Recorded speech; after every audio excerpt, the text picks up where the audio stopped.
Okay, so going to be talking about Leiningen, talking about the work that's going into version 2, why it works that way, and how you can make the most out of it, and also a bit about where we're going in the future.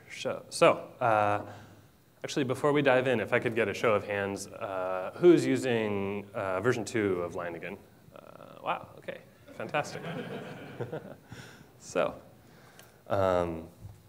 Great, so little history here. Leiningen was created in 2009, and it was sort of born out of the frustration and lessons learned from using Maven for a closure project for 6 months, and kind of distilled the issues we ran into and turned that into Leiningen. So I spoke on it at the first conj about a year after it had been going, and then at the last conj, spoke with the maintainers of the closure cake build tool, and kind of joined forces with them for working on Leiningen 2. So version 2 has been like about a year in progress. Had lots of contributors, lots of momentum, 152 people contributing, so really proud of how that's come about. Getting over a cold, so you have to forgive me. Yeah, so Leiningen 2 has been a chance to kind of reevaluate some of the decisions made in Leiningen 1, and revisit a lot of the assumptions. So probably the most basic thing is that we're focusing the mistake that we made with Leiningen 1 was actually calling it a build tool, and that's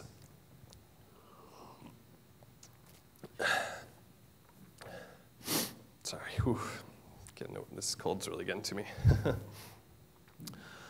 So right, with Leiningen 1, we had this problem that it was always framed as a build tool, and that brought along a lot of assumptions and baggage with it. So this brings to mind the notion of the rectification of names. So in Confucius Analects, he says, if language is not correct, then what is said is not what is meant. If what is said is not what is meant, then what must be done remains undone. If this remains undone, morals and arts will deteriorate, justice goes astray, and the people will stand about in helpless confusion. Hence, there must be no arbitrariness about what is said. So it really matters what you call it and how you frame the problem. So this notion of being a build tool, it brings along preconceived notions. It kind of puts you in this rut of thinking like, oh, well, it should work the same way Maven does, or the same way Rake does, or whatever. So stepping back from that allows us to think about addressing the problems unique to closure rather than just blindly following. So Leiningen 2, we've taken the focus on project automation rather than a build tool. So obviously that means that it operates on projects, and that's pretty key. You can use it outside the context of a project, but that's not what it's designed for.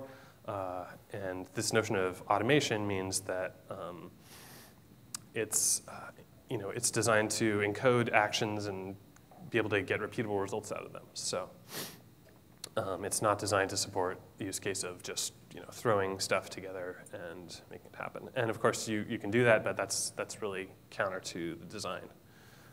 So the primary way in which the notion of a build tool became a problem was that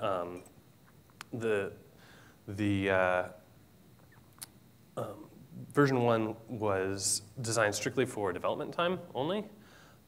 So this notion of being a build tool was kind of tightly coupled with the notion of being used for development. So the thought was that at some point Clojure would include a command line launcher of its own, and that we just didn't want to go there, but that didn't pan out. So we added this line run task. So, you can just kick off your dash main function or whatever from Leiningen. So this made it somewhat suitable for production use, but it turns out that we had a lot of assumptions built in about development. So things like the tests were always on the class path, and you had development time tools that didn't make sense to be loaded in a production situation. So for Leiningen 1, we included this line no dev flag, which you could enable to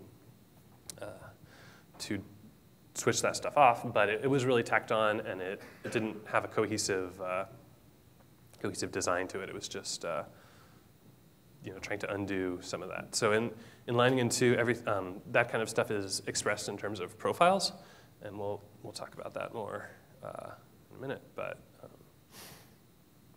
yeah, so some of the other problems that we're addressing from Leiningen 1. This notion of isolation between the project and the Leiningen itself.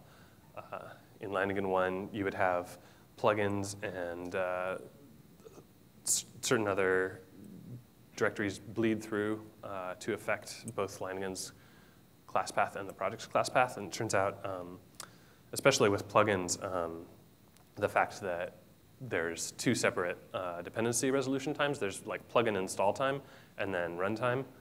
Means that you can't actually cohesively perform, deduplicate the dependencies, and that leads to a number of really hard to debug problems. So that's no longer the case in Leiningen 2. And then Leiningen 1 had a really half-hearted REPL implementation because basically everyone who was working on it was using Slime, and so it included a REPL out of the box, but it was really pretty lame. Just this socket REPL thing with a command line client. So in version 2, the REPL is based off Chas-Emmerich's NREPL project. So this is kind of like become the de facto standard in the Clojure community, this NREPL stack. So it means that the tooling can be shared across all clients. So everyone is, rather than having a separate REPL server for like Emacs and Vim and what have you, the idea is to just converge on this single unified implementation. So you can take advantage of shared infrastructure and stop reinventing the wheel. And in addition to that, the REPL client that it ships with is much improved. Colin Jones' reply offers a lot of great completion and documentation functionality. So yeah, that's a big improvement over Leiningen 1. And then the other problem is just that in Leiningen 1, snapshots get included by default, and there's a number of problems with that. Slows down dependency resolution, and it can lead to unexpected behavior with version ranges. So we're looking at moving away from that in Leiningen 2, and I'll cover that more later. So I'd like to talk about kind of the big picture conceptual overview of Leiningen. So one of the things that you've probably come to appreciate living in Clojure land is this notion of X as data. Everything, if it can be expressed in terms of just simple maps and functions, then it is. And this just leads to a great level of clarity and obviousness. So obviously one of the central idioms in Leiningen is the project and the project map. So this is just, excuse me. So if you look at the def project macro, say you're checking out a project and you want to get started on hacking it, you see this here. And the idea is this, this turns into a map that Leiningen can operate on. And so I mentioned, everything is data, and obviously the def project macro is a macro, and so it's not just a map, but it's a pretty straightforward transformation to turn it into a map. The def project macro exists because it would be infeasible to include, or infeasible or annoying to include everything like this.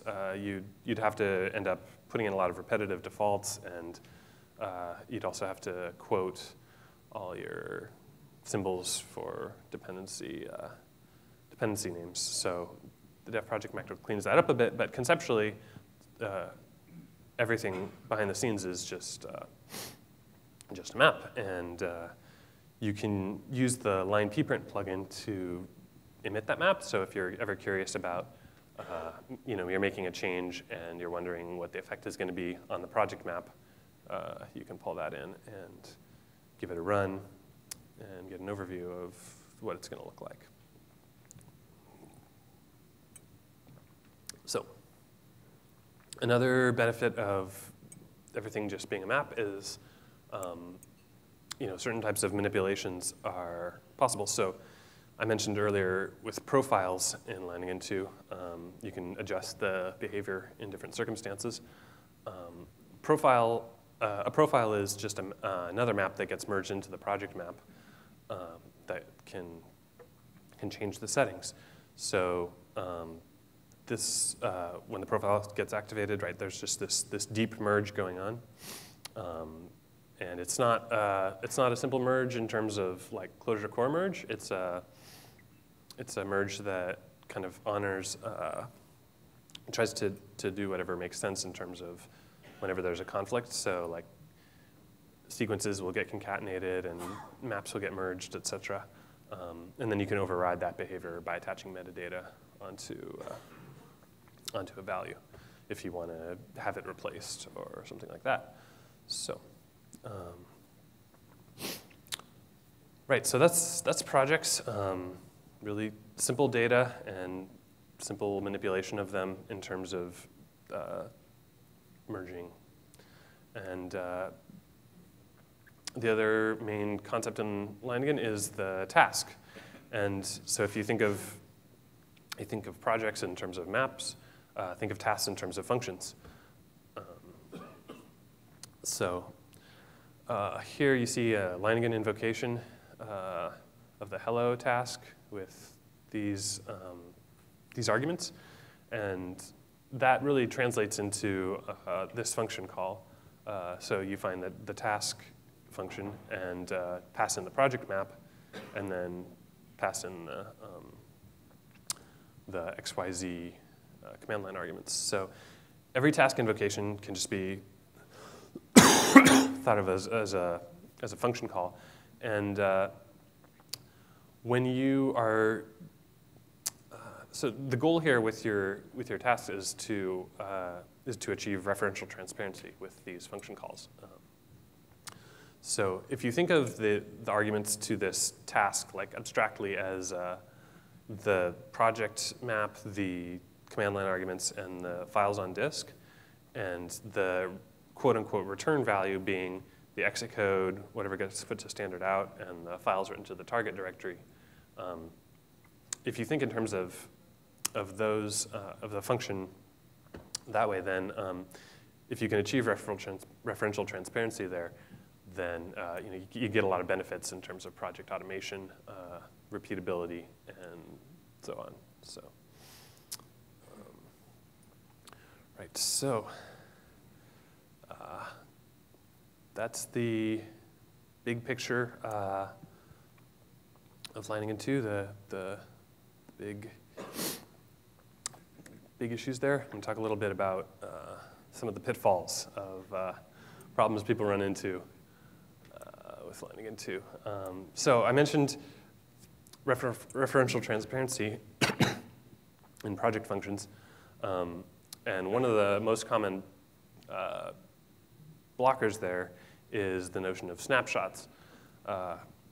If you think of the analogy of task being a function, then a project that includes a snapshot could be thought of as having dynamic binding or taking advantage of a dynamically bound value. Because what this means is if you have a snapshot, that means the state of your remote repository is actually going to affect your project in possibly unpredictable ways, and you don't have 100% repeatability. So obviously, snapshots are valuable sometimes, but it's important to realize that when you do bring them in, there's a cost you're paying in terms of determinism there. Another big problem, similar to snapshots, is the notion of version ranges. Version ranges look like a really good idea. You know, you test your project against version 1.2 to 1.4 of Clojure, and you want to express that in your project.clj file. So it looks like something that really makes sense there, but unfortunately there's some really unexpected semantics in version ranges where the underlying library for handling dependencies with Leiningen treats a version range as a hard dependency. And so if you put a direct dependency on, say, Clojure 1.4 in your project, and somebody else has a range of 1.2 to 1.3, then it's your version that you explicitly specify is actually just going to be ignored, and this other one is going to take precedence. So I strongly recommend just avoiding them entirely. So open-ended version ranges obviously have the same non-determinism problems that snapshots do, because new versions could get published, and that could change the behavior of your project. But even in the case of a closed range where both, the upper end is specified, there's still some really unexpected semantics there, and it's probably best to avoid. When you're debugging these kind of problems, there's a new tool in Leiningen 2 called LineDepth's tree that you can use, and this will explain why you're getting the versions that you're getting, where they're getting pulled in from. So you can see here, Commons codec is coming from Ringcore, and if you're ever wondering why you ended up with the versions that you are, it can be helpful to get some visibility in there. Another tool in this case is the Line Pedantic plugin you can use. This is, excuse me. The Line Pedantic plugin will actually completely refuse to resolve dependencies if there's any ambiguity. So if one of your dependencies wants a certain version and you want a different one, it'll tell you that there's ambiguity, and it'll just give up. And that forces you to address these kind of problems, and it can kind of point out any potential conflicts. So that may end up getting merged at some point, but for now it's a plugin you can use.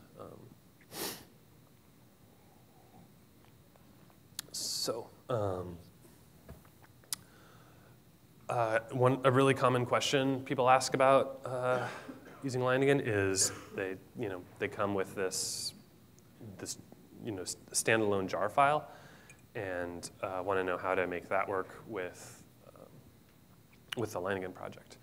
And there's ways to make it work. You can use the Line Local Repo plugin to install jar file into your local repository, or you can deploy it to like a static HTTP-based file server or an S3 bucket or something like that. But it's important to realize that these are really just addressing the symptoms, and the problem is really that someone's giving you a jar file and expecting you to use it that's not based out of a real repository. From an automation perspective, a file that's not in a repository just might as well not even exist. So the thing to do there is to make a lot of noise about that fact. And if you've got a Java project that refuses to publish to a repository, open a bug report or something like that, because it's really not acceptable. So for the final pitfall, I'd like to tell a story.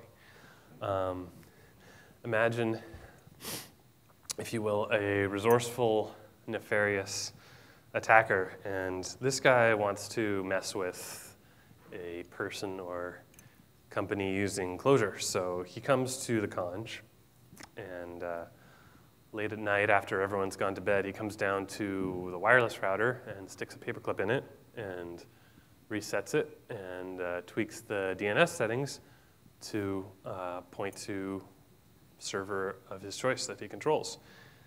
And then he heads off. Early the next morning, some Clojure programmers come down to get some early morning hacking in, and they are in for a surprise. So let me show you how this works. If you would like to follow along, you can try adding this to your Etsy hose. But it's, yeah, let me just show you how this works here. You can configure sudo to insult you when you get the password wrong. Fun fact there. So I'm going to go in there. So this is simulating this attack on DNS. I'm going to clear out my cached copy of Clojure 1.4. And then, You can't see the top line of the screen. oh, goodness, yes. OK, cool. So yeah, I'm going to clear out my cached copy there. I'm going to run line new hello. Just get a new project in there. And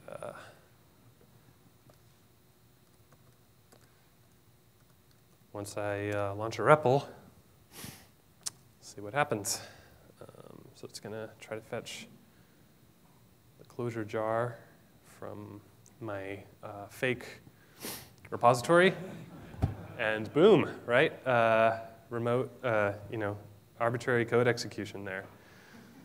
So the moral of the story here is that really we've got a long way to go for project automation in terms of what we can really trust. This story might seem a little far-fetched, but really it's interesting to think about how little there really is between your project and such an attacker. Like it's really, people put a lot of trust into these tools where in some cases there's really not a lot behind that. And this is not unique in any way to JVM infrastructure. This is a problem basically any language level, CPAN, Ruby gems, things like that. And the only systems that aren't subject to this problem are OS level systems like apt and yum, where all the packages are signed through a central authority. So, right. So the solution here, that goes part of the way towards addressing the problem is getting signatures on your packages. And systems like apt and yum, obviously they've got a bit of an advantage because they do have a centralized authority, so it's much easier to handle signatures for something like that. Maven Central does require signatures for artifacts deployed there, but there are older artifacts in there that predate that policy. And even though the signatures are there, they don't really get checked very often, so it doesn't really make much of a difference. So what I've been working on in kind of parallel to Leiningen 2 is this notion of a releases repository in clojars. So the idea is that clojars right now is really this kind of Wild West, anything goes situation. And I think that was really probably pretty appropriate for the time, early on in the evolution of the language. It's helpful to have fewer barriers to publishing, but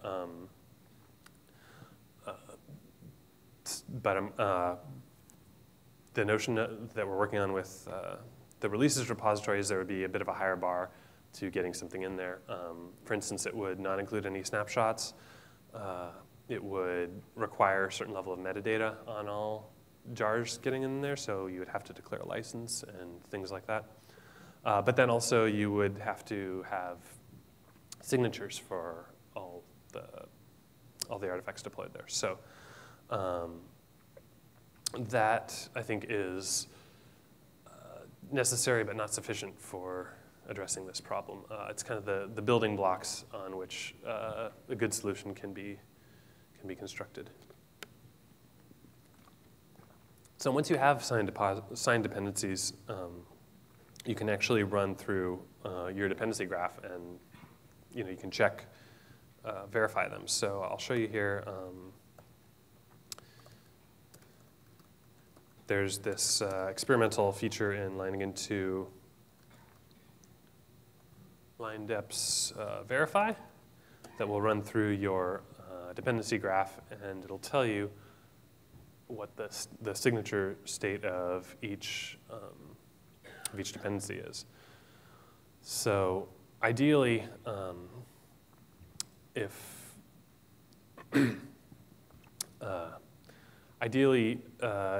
in a scenario where you're getting all your dependencies from the new clojars repository, you'd be able to get a full list of fully signed dependency tree.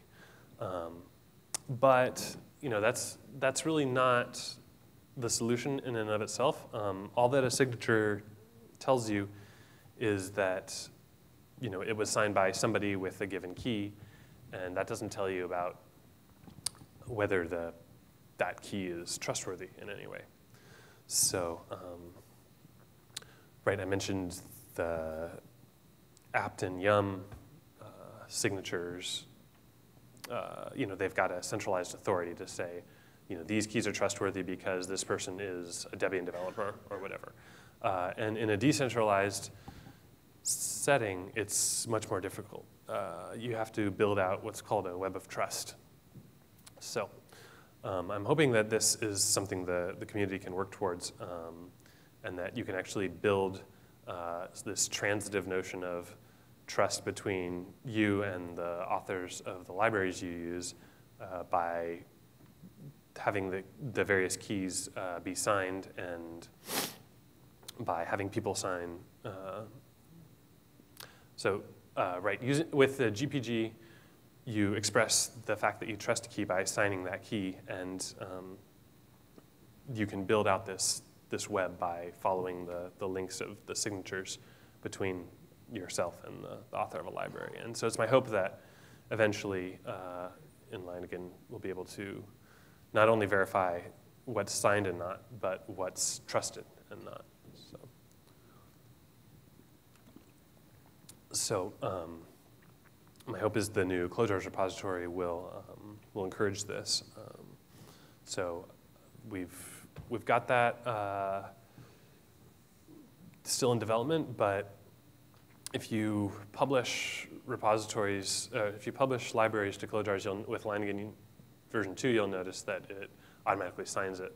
And so now you can actually go into clojars, and through the web interface, you can add your public key there. And then soon, once we get the promotion working, there will be tasks to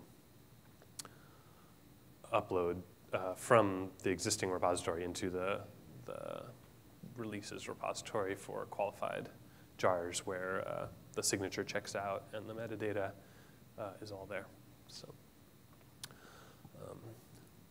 right, so I think the Clojure community is kind of in a unique situation here in that we're still a fairly small community where you can have like the majority of Clojure library authors actually in one room here, and but we are also building on this existing infrastructure where all the infrastructure for signatures actually already exists and is not really terribly difficult to build on. So even though no other decentralized web of trust system has been able to pull it off, I think we actually might have a chance of building out that level of trust and using signatures. And so let's take a look at how this works. Oh, yeah, I missed that. Sorry. Got my slides out of order. So if you have GPG installed, you can generate a key there. The defaults are typically pretty good, apart from I recommend having an expiry date in there. And then you can publish that key to a centralized key server so other people can pull it in. And like I said, Leiningen will sign artifacts upon deploy, but it can also use your key to encrypt your credentials. So your Clojure's password doesn't have to be in plain text on disk, which is probably a good idea.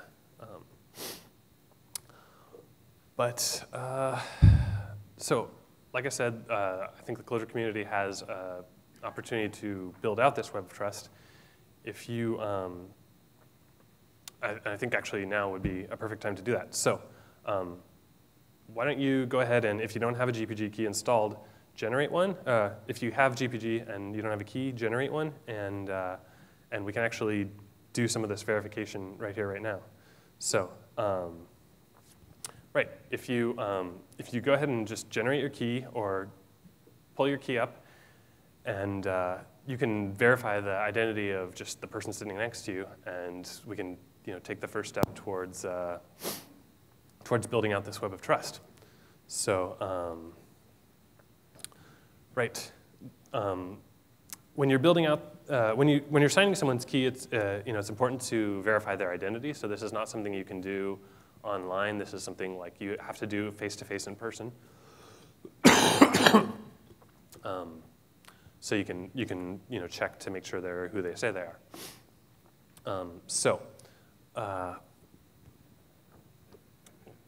Once you've got your key generated,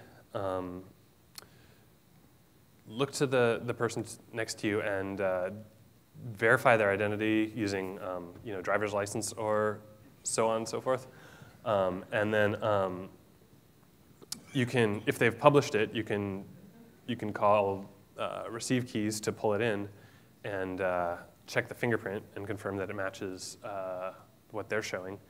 And then you can sign it and then send the signed key back to the server, and the server will record the fact that this person is someone that you trust.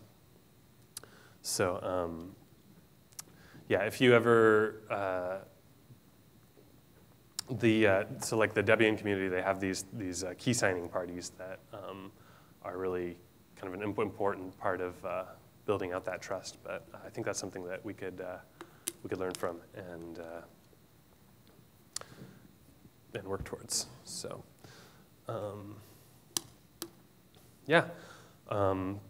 the long-term goal is to be able to build a system that you have good reason to trust, that you can verify, and that's resistant to attacks. And I think this is feasible, and the first steps here are clear, but it's gonna take some work to build up the necessary connections and get community involvement to make it happen. So in closing, group hug. Let's do this.